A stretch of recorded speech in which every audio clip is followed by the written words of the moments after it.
Blessed John Paul II is held dearly in the hearts of millions of Filipinos. These include two reporters of the government television network who had the rare chance of getting the blessing of Pope John Paul. This report.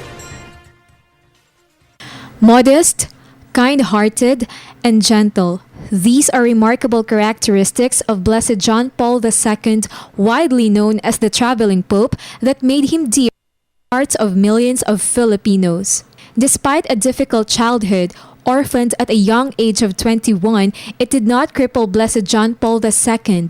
Instead, he took it as a challenge to remain faithful to God. According to history, Blessed John Paul II is the most traveled pope, and it enabled him to spread the word of the Lord globally.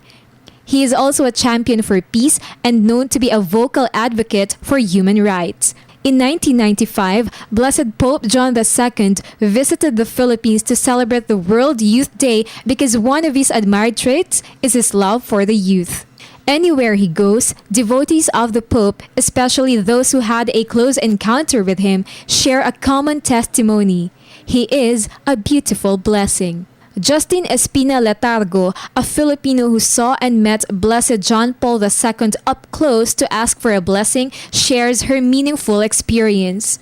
So nung nakalapit ako sa kanya, humawak ako sa kamay niya, tiningnan niya ako at tiningnan ko siya at hinawakan ko yung kamay niya, humingi ako ng blessing para sa aming pamilya at saka sa bansa. Ganun lang kasimple. Pero yung sandaling panahon na yon, sapat na yun dahil natanggap ko yung blessing ng Santo Papa. One of our senior correspondents, Freddy Abando, who had the most precious and rare chance to kiss the hand of the Pope, also shares his exceptional encounter with the Pope. Ako na lang naiwan sa harap niya.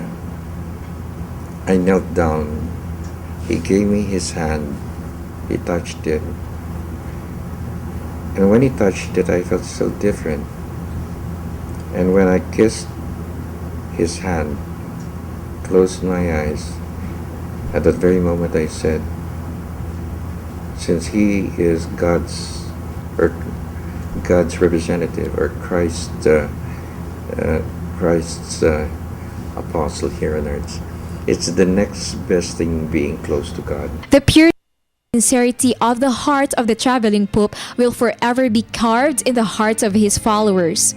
This Sunday, the world will witness for the first time the canonization of Blessed John Paul II and Blessed John XXIII by two living popes, Pope Benedict VI and Pope Francis at St. Peter's Basilica in Vatican City. For People's Television, this is Sweden, Velado.